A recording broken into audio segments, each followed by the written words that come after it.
Hi, I'm Jennifer Stein. I'm the host of Mainline MUFON here at the Mainline Television Network here in Radnor.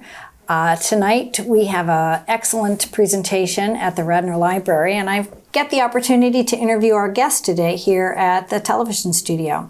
So just briefly, I'll tell you, Mainline MUFON is a chapter of the Mutual UFO Network, and we have programs both live and Zoom in many counties around this wonderful country of ours, and we focus on many different types of programs. Some deal with the UFO subject, some deal with ancient archaeology, some deal with other aspects of consciousness and, very interesting subjects. So tonight, my guest is Dave Gutkowski. And Dave and I first met at a conference about a year ago called Ancient America, which is hosted in the northern peninsula of Michigan. And a number of people have been studying ancient sites around the country for their orientation, whether or not they align with astronomical significance, whether or not they're solstice or equinox markers.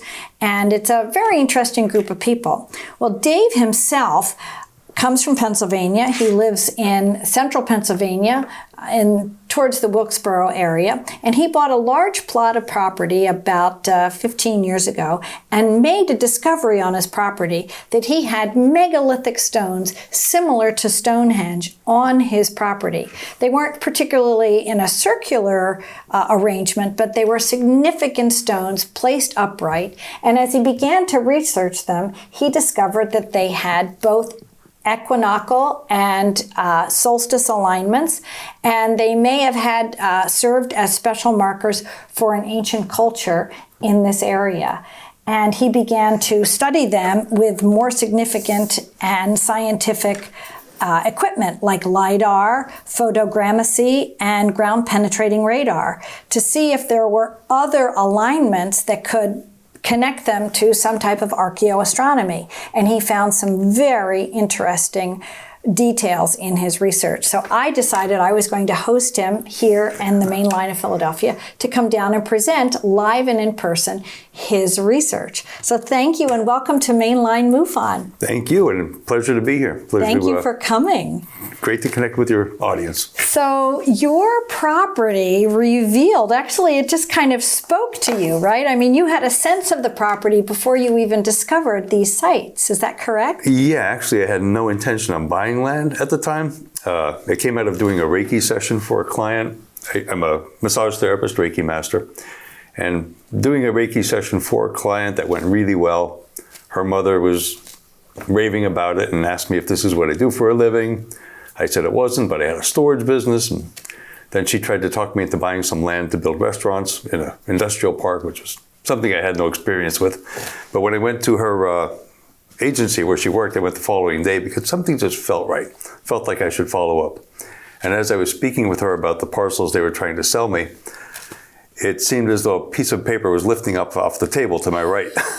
And I kept trying to glance at it, but it was always, physically it was on the table. But in my peripheral vision, it looked like it was lifting. So I asked them what that piece of paper was, what it represented. They told me it was 100 acres of ground up in the mountains, and that I wouldn't be interested because it wasn't buildable. And it called to me, literally. So went out to look at it later that week, fell in love with it, was more than I could afford. Let's just say everything fell into place. It was like Field of Dreams, like build it, they will come. And a few months later, I dreamt on it, had significant dreams about it, decided to go forward, bought the land, and just basically picked blueberries and camped there for a few years. Just loved it, fell in love with the land.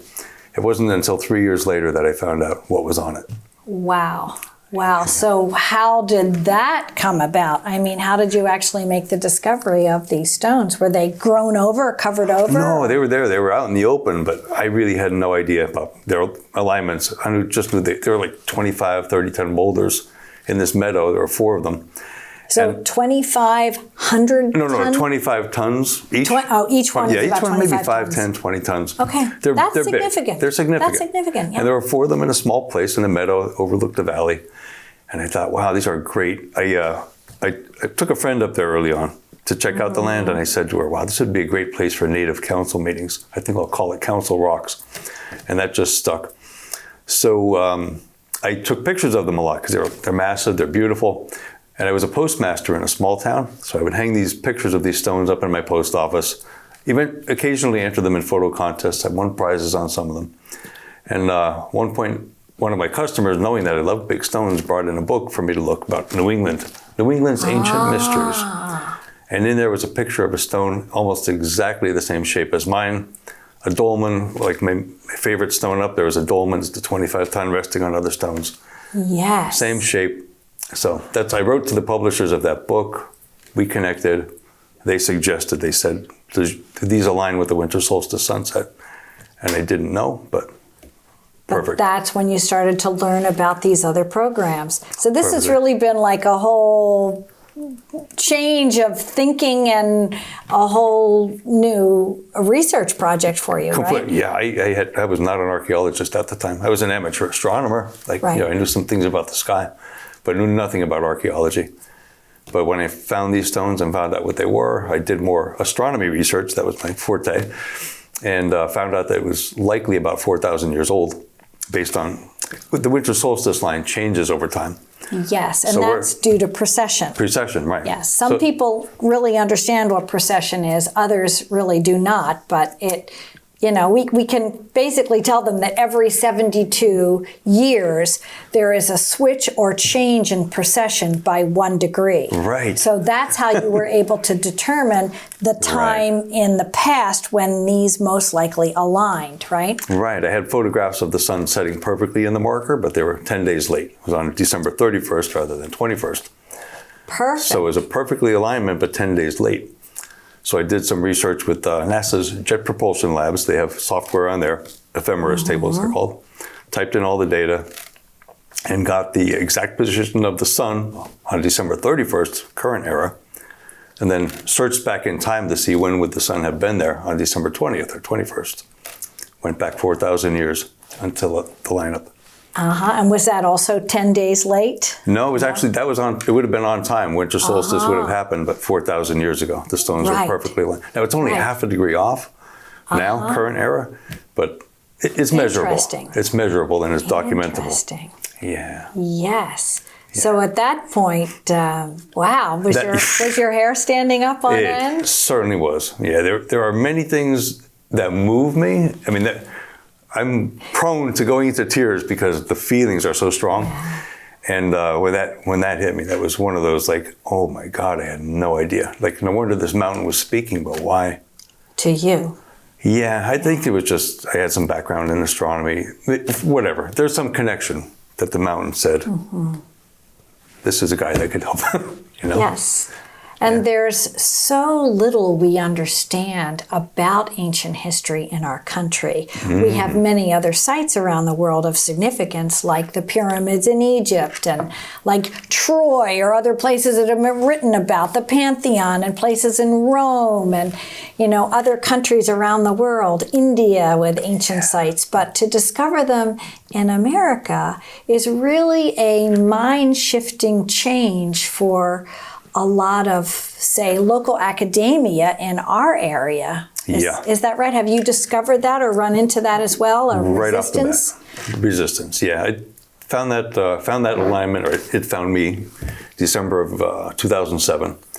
So from 2007 through 2011, I was researching. I looked for an equinox alignment, found it. The equinox alignment is even nicer. It's more well-built, well-constructed than the solstice. So I did a lot of research for a few years and then ventured into, I thought it was time to go to credentialed archaeologists. So I signed up for a meeting with the Society for Pennsylvania Archaeology, called up, found out if I could register. And when they asked me why I was coming, I told them, and I was told, don't mention that when you come here. Like don't say it's Stonehenge-like, or don't say it's... Right, that won't be well received. So did you just say, I have some interesting stones that need to be looked at? Actually, you might find interesting? I decided to keep my mouth shut, but I did take pictures with me. I had a little portfolio, a little booklet of photos. I went to the conference, met some people, chatted, got invited to dinner with two archaeologists, two female PennDOT. They worked for PennDOT. So we went out to dinner and they asked what school I was with or what university. None. I said, actually, I found this site, and I gave them the pictures to look at, and they were kind of blown away. Wow. So they were moved. When we got back to the hotel, they always had the hospitality room where everybody has some drinks and chats. So we went to the hospitality room and they were passing the pictures around for me on my behalf. About, I'd say, 2/3 of the people in the room wanted that to stop. They thought I was wacko, you know. But about 1/3 of the people were really interested in what I had found. Wow. And that was enough. Wow. That was enough to get the process started. But it took some time. But now, in fact, there is some acknowledgement, right, from the state that these are of archaeological significance. Actually, right off the bat, that very day, in that hospitality room, one of the attendees there was the state registrar for the Pennsylvania Museum and Historic Commission. She was really interested. So she coached me into how to write up a report. Archaeology in Pennsylvania has nothing for above ground structures. Almost everything is below ground, ancient stuff. So I had to write up a 36-page document with the chronology, with the physical findings, and then with the astronomical chronology. 36-page report, sent it in, and it got approved 2 weeks later. So May 11th of 2008, Council Rocks was registered as a historic site in Pennsylvania. Wow. So. Wow. Now, this site, as I understand, is not really open to the public because it's on your own private property. And there's probably good reason for that. Would you like to just chat a little bit about that and why? Yeah, I'd say, again, I said I would hang pictures of these stones in my post office. I was a postmaster, small town postmaster. And I was off work one day and my assistant called me up and said, there's somebody here who needs to talk to you. Anyway, came up to the house. He was a Mohawk, Native American. Oh, wow. And asked where these were. You know, we talked. He asked me more questions than he answered, but I got the impression that these were important to them. And he asked for a hike. I took him and another individual for a hike. We took a look. He asked me to keep it quiet. He said, if you reveal this to the public, they're probably going to look like a minefield. People will be digging. These stones will be destroyed. So I took his advice, and I've kept the location of the site confidential to this day, actually. Right. Right. I think that's probably very wise. Yeah. There were many sites that were taken away from the indigenous tribes of the region, and now many organizations are in the process of giving them back. So, yeah, that's kind of my intention too. I'm exploring those possibilities of when I pass on, of somehow willing it. If I can make that happen in a way that it'll stick, that site will be protected forever.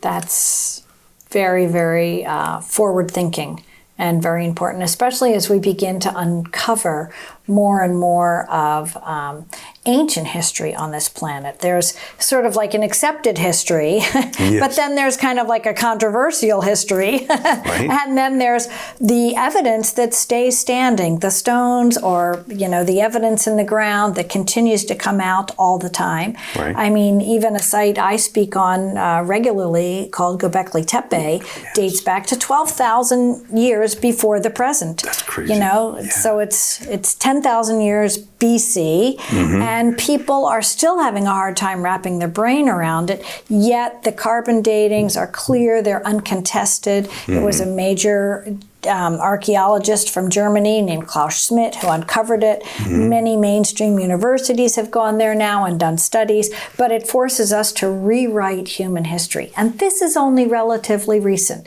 The stones were uncovered around 95, and then around 2005, just around the time you got into your property, it began to make mainstream news. And from that time forward, we have been re-understanding who and what we thought the Neolithic period of time was, and who and what was Neolithic man.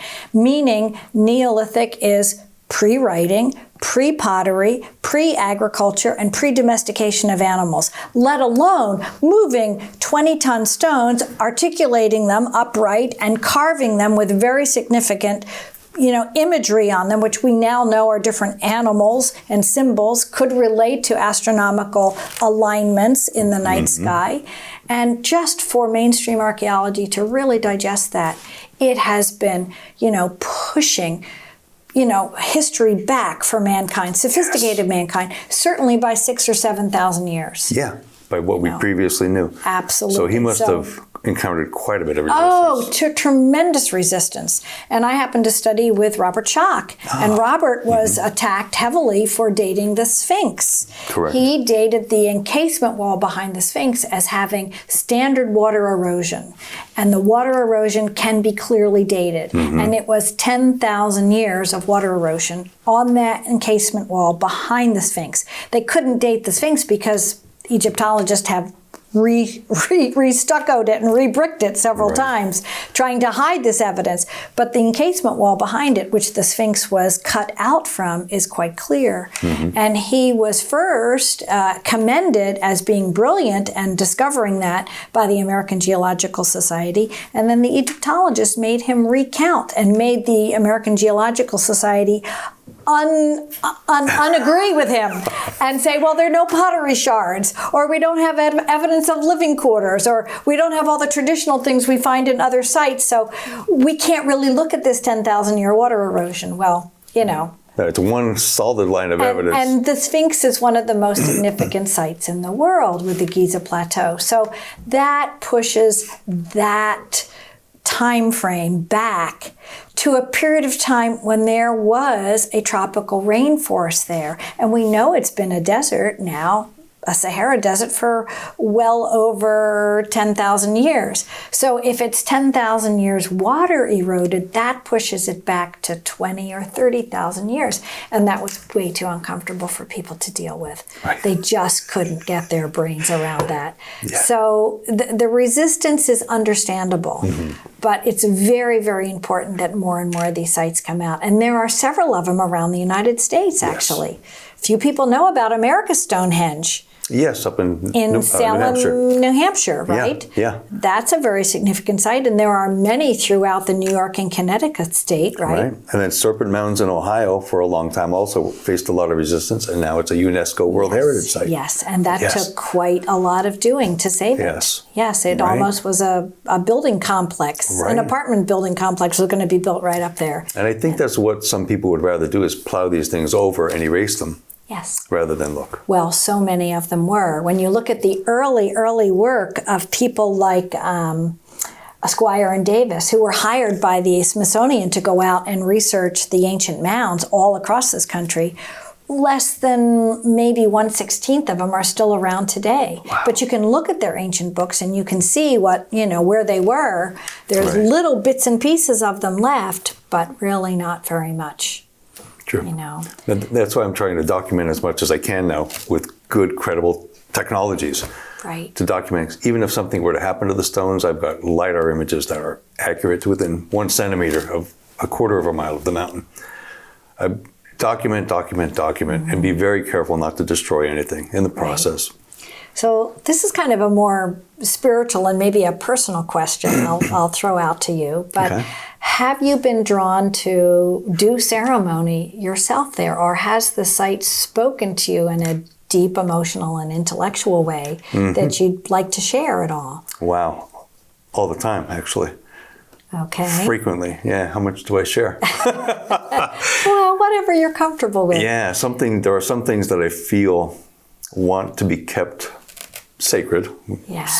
Sacred. Okay. And then there are some things that are just, things happen all the time. Everything from orbs, taking photographs and seeing orbs on the mountain in different places. So orbs are showing up. Oh, gosh, yeah. A lot. We've even had occurrences, my fiance and I have had occurrences at our home, which is very close to the sites. And there are some things we can't explain. But it's changed. There was one time there was a loud squeal in our kitchen while we were sitting playing a board game. And we could hear it. It was like kind of in the center of the room. Only lasted a couple of seconds. But when it was over, I instinctively got a magnet. Take a magnet around the house. Every one of our metal chairs, everything metal in the kitchen was off the charts with Gauss readings. Really? So something happened. There was a spike. There was an energy spike there. Now, that could be something as mundane as a fracture in the earth, a piezoelectric effect, something. Yes, absolutely. Could be that, or there could be that we're connecting with some things that, either want to be connected or dimensionally maybe coming through. Coming through. Maybe an energy porthole of some sort. Yeah, there was a time where I took a hike on that mountain, and I'll mention that at the event tonight a little bit at least. There's a certain area that seems to have a lot of that type of energy. A lot of orbs show up there. But there was a time I was up there just relaxing in a hammock. I have a hammock on a tree, and I was journaling and just enjoying it, watched the sun go down. And right after the sun went down, I gathered my gear and went to walk to my car, which is right at the base of the hill, about a 5-minute walk. And I know every stone, I know that path well. So I started to walk down toward the path, and I saw an area that I hadn't noticed before off to my left. So I walked a little to the left, checked out this area I hadn't never seen before, always there. And then I walked down the hill, and nothing looked familiar. So I'm walking down the hill to my car, and I don't get to where I should be. I was at a place where I could see there was a railroad track between myself and the car. So I saw the railroad track, but it wasn't where I should be. There was something that looked like I'll just say portal. There's something that looked like a black hole on the ground, a black circle. I walked around it, and then I recognized where I was. I was about a half mile from where I started. So in just a few minutes, I had somehow walked half a mile.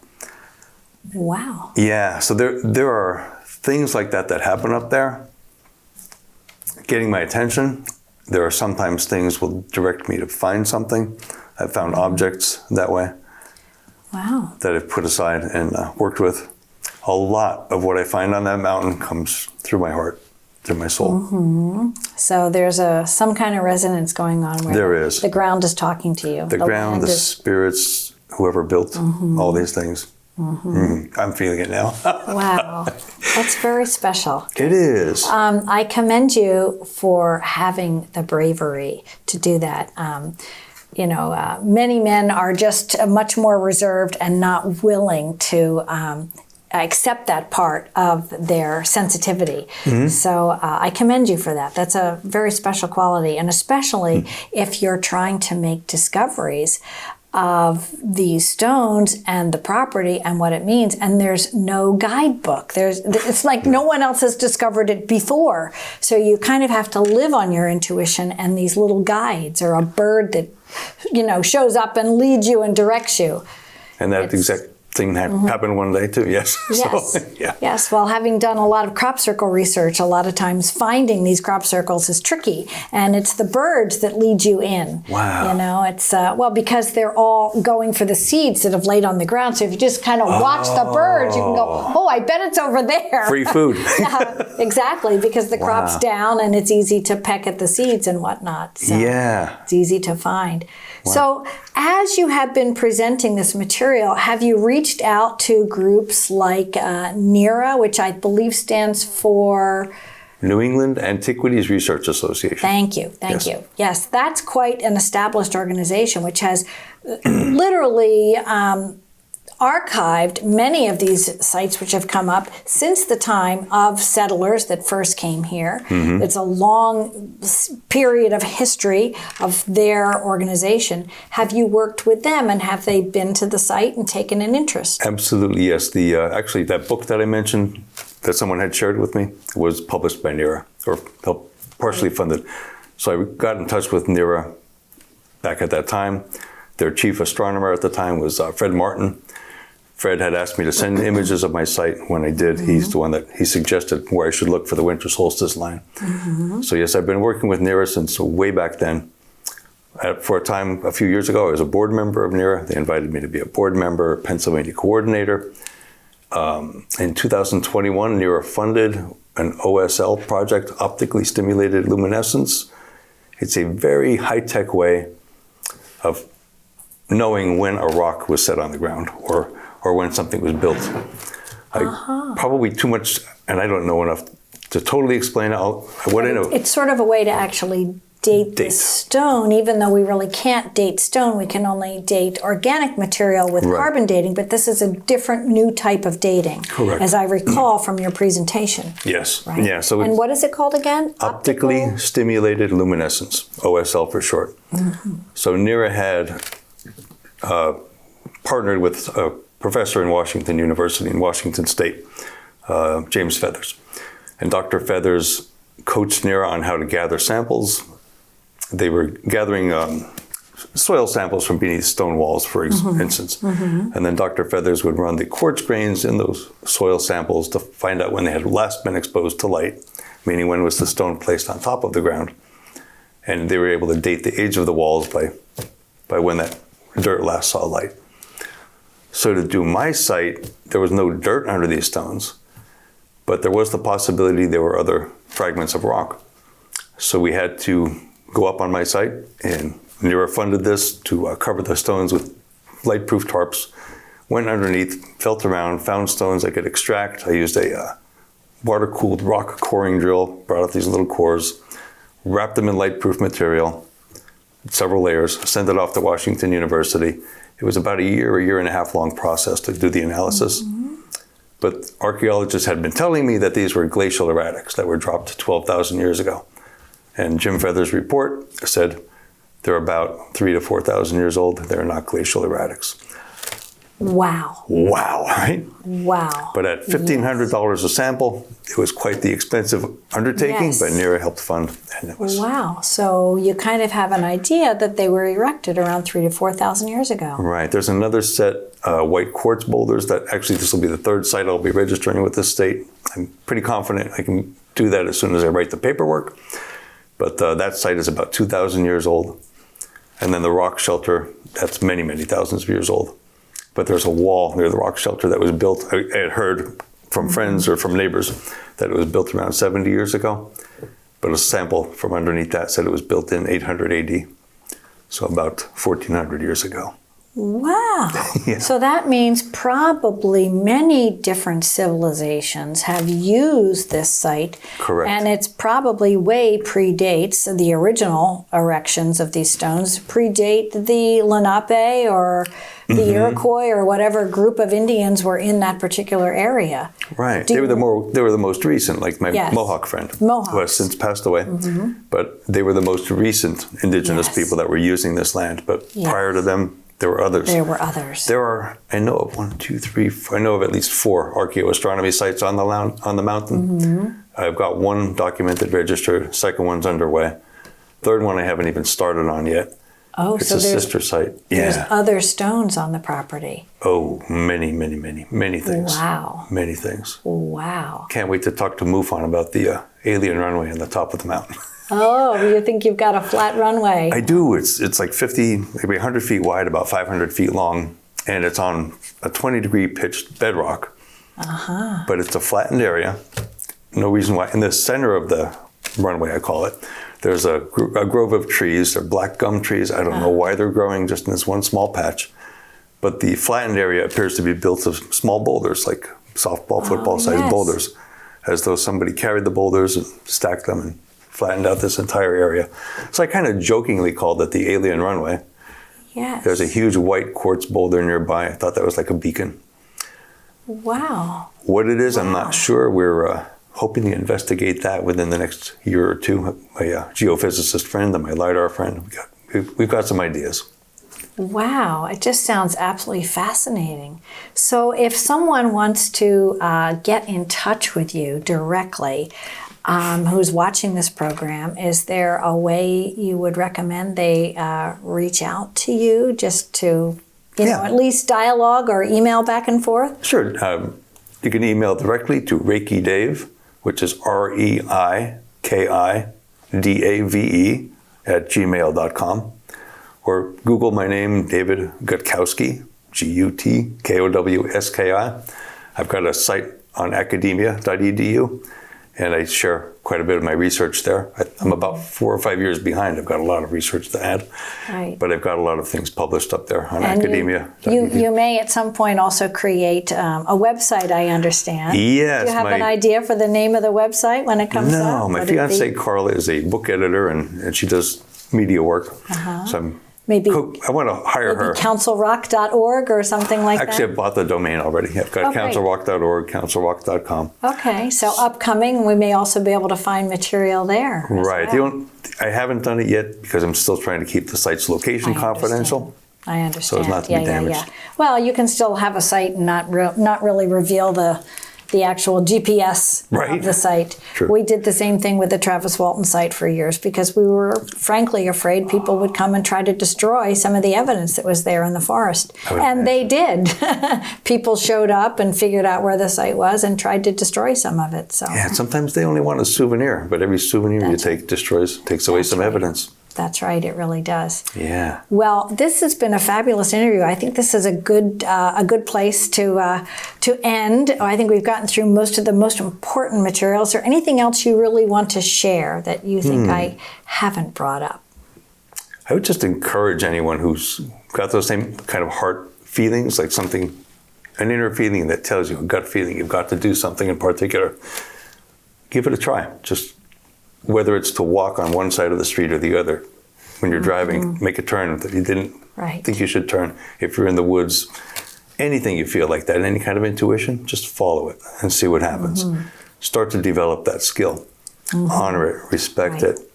And when you find things, like I've got the projectile point that I found, about a 3,000-year-old point that was in the ground, and it was guided there by a crow. Wow. But that point, every time I look at it, I'm an emotional guy. Yeah, it reminds you. It reminds me that someone actually had to have that in their hands, carve it, chip it to that exact shape. And now it's still here. That piece of that person's spirit is still here. Still here. Yeah. That's right. That's nice. So just really be aware that everything around us has its own life, its own energy, and plug into it. It's really amazing when you do. Yep. I wouldn't have met you. That's right. That's right. Had we not both followed our own paths and ended up at the same conference. That's right. Yes, I've more than once in my life become convinced that listening to your intuition as a guide can really literally save your life at times, or save the lives of loved ones, which has certainly been a profound experience I've had throughout my life. So and that's one of the things we talk about in some of the MUFON meetings as well, is learning how to respect and deal with your intuition, and not to be afraid of it, and to learn to work with it. Even just like playing a game with it. I used to be an event coordinator, and I would sit down and say, all right, what am I going to need this weekend for this wedding or this bar mitzvah that I have no clue of? And I'd write down a little list, and I'd stick it on the top of my little, orange toolbox I'd carry with me. And sure enough, if I had the stuff, I'd go grab it. If I had it in my house, batteries, particular type of extension cords, nail polish, crazy stuff you wouldn't even think of, Yeah. I even sometimes got guitar strings and whatnot. And sure enough, I'd come home Sunday night and look at that list, and everything on that list would have been needed. And people came up to me, because when you're the event coordinator, you're the problem solver, right? This event is happening, and they need somebody to solve the problems, right? And if it's the mother of the bride going, oh my God, the dress came apart, we need somebody who can sew it, there I would be, okay, we got this, no problem.